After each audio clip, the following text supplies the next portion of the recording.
Então por isso eu convido você a abrir a sua Bíblia em 1 Timóteo capítulo 2, do versículo 1 ao 8. 1 Timóteo capítulo 2, versículos 1 ao 8. O texto diz assim: acima de tudo, recomendo que se façam preces, orações, súplicas, ações de graças por todos os homens, pelos reis e por todos os que estão constituídos em autoridade, para que possamos viver uma vida calma e tranquila, com toda a piedade e honestidade. Isto é bom e agradável diante de Deus, nosso Salvador, o qual deseja que todos os homens se salvem e cheguem ao conhecimento da verdade.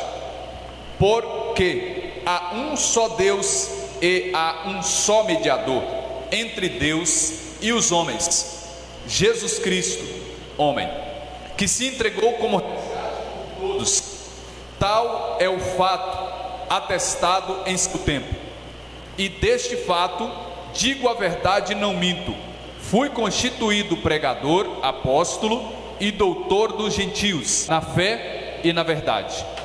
E nós coroamos com o versículo 8, que diz assim: quero, pois, que os homens orem em todo lugar, levantando mãos puras, em outras traduções, mãos santas, superando todo ódio e ressentimento. Essas são para nós palavra do Senhor. Graças a Deus. Graças a Deus.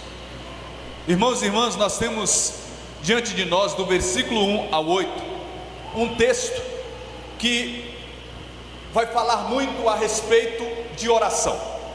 Todo esse recorte aqui está voltado para a questão da oração. A gente começa a ler do versículo 1 e nós já começamos a identificar o chamado que nós temos a orar pelas autoridades constituídas. Independentemente se elas estão fazendo a coisa certa ou não, nós precisamos orar, até porque a oração é para que a realidade negativa seja revertida. Então aqui nós somos chamados a orar, fazer súplicas, dar ações de graças por todos os homens. E aí vai falar, por todos os que estão constituídos de autoridade, e nós podemos colocar aqui o presidente, os deputados da nossa cidade, vereadores, prefeito, enfim, polícia, tudo aquilo que tem autoridade e que foi permitida essa autoridade por Deus. Nós temos a obrigação de orar por essas pessoas de modo especial. Então esse texto é um texto que fala a respeito de oração, um texto que tem um versículo que muitas vezes é usado contra nós católicos, porque diz assim: porque há um só mediador entre Deus e os homens. Mas eu preciso te dizer que o mesmo texto que fala que há um só mediador é o mesmo texto que fala que todos nós aqui somos mediadores. Como resolver esse problema?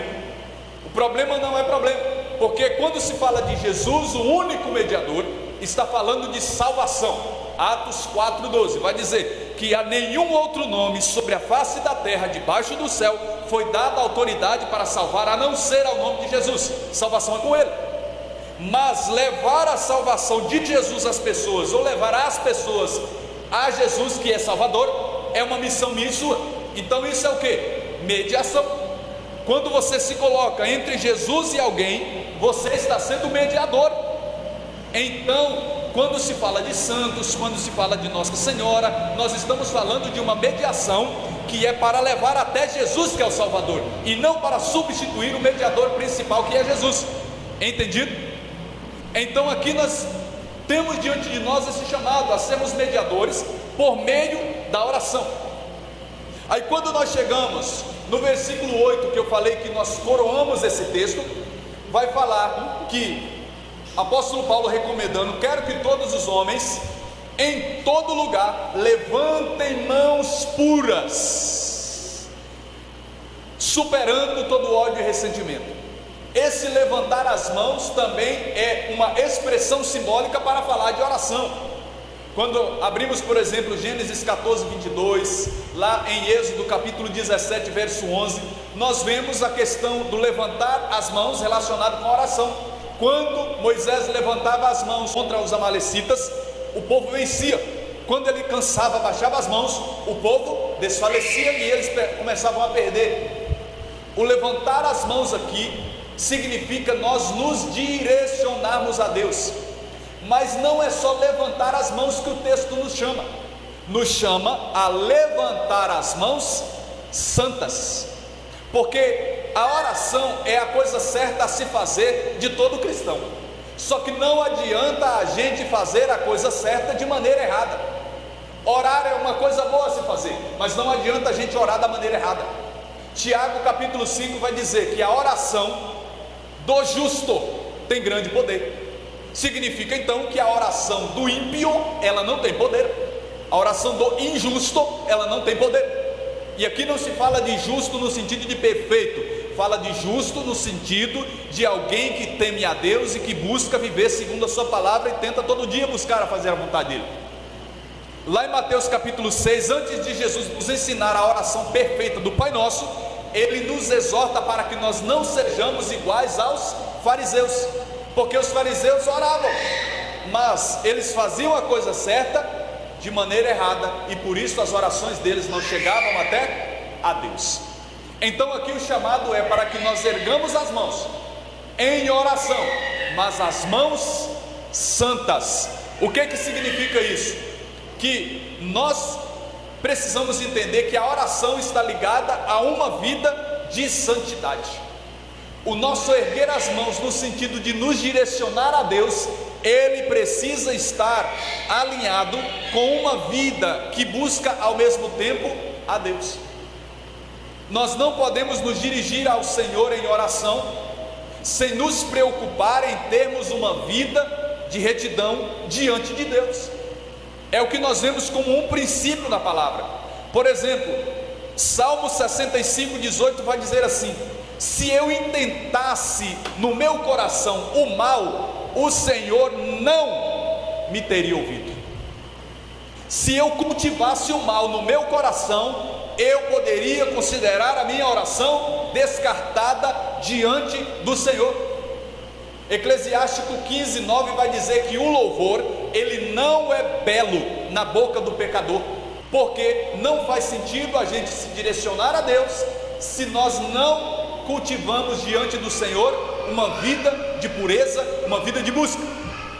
Lá em Lucas capítulo de número 1, na oração de Zacarias, no louvor de Zacarias, vai estar escrito assim: que nós sirvamos o Senhor em sua presença em santidade todos os dias da nossa vida. Há muito uma frase que é propagada, que venha do jeito que você é e do jeito que você está.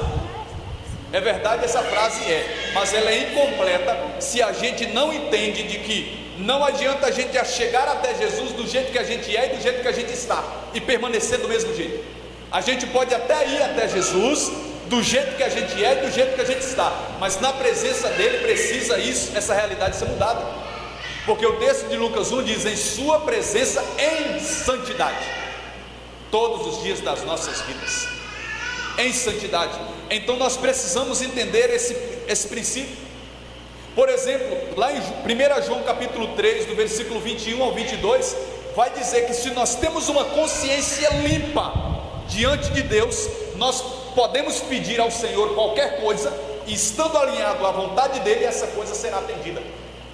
Significa que se nós não temos uma consciência limpa, e sabemos que a nossa vida, sabemos que o nosso proceder está totalmente desalinhado da vontade de Deus, nós também não podemos achar que as nossas orações serão agradáveis ao Senhor, porque Apocalipse vai dizer que as nossas orações, elas sobem diante da presença de Deus como incenso perfumado.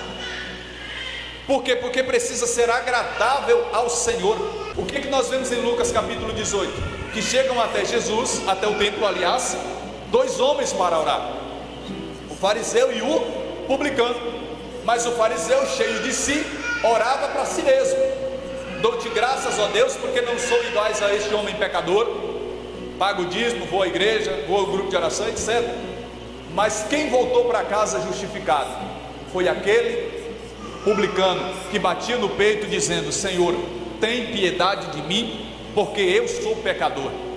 Por mais que ele fosse pecador, ele se considerava e tinha diante de Deus uma atitude de arrependimento e sinceridade. É o que faz com que as nossas orações elas possam ser atendidas. É por isso que nós precisamos entender o que o Senhor está nos dizendo essa noite, que para que nós possamos levantar as nossas mãos a Ele, erguer as nossas mãos em oração, é preciso que a gente se preocupe como que está o nosso estado de vida espiritual. Não adianta a gente nos direcionar até a Deus se nós não nos preocupamos em viver a sua palavra, a sua vontade. Olha o que Jó disse em Jó 16:17: não há violência em minhas mãos. E ele completa dizendo assim: e a minha oração é pura. Ele estava dizendo: a minha oração diante do Senhor, ela tem autoridade, porque é uma oração pura. O Salmo 25 vai dizer: Senhor, eu lavo as minhas mãos e me considero inocente. Quando Pilatos lavou as mãos, ele estava, por mais que não fosse, ele estava considerando-se inocente, porque lavar as mãos no sentido simbólico aqui para nós significa pureza, inocência diante do Senhor. E é isso que o Senhor está nos chamando a fazer diante dele nessa noite, para que nós, ao nos direcionarmos a Ele em oração, em intercessão, em busca, possamos primeiro regularizar as nossas vidas. Não basta erguer as mãos, se com as nossas mãos que erguemos ao Senhor, nós fazemos tudo errado. Há uma exigência inegociável, que haja busca de retidão de vida diante dele, para que nós possamos nos direcionar a Ele.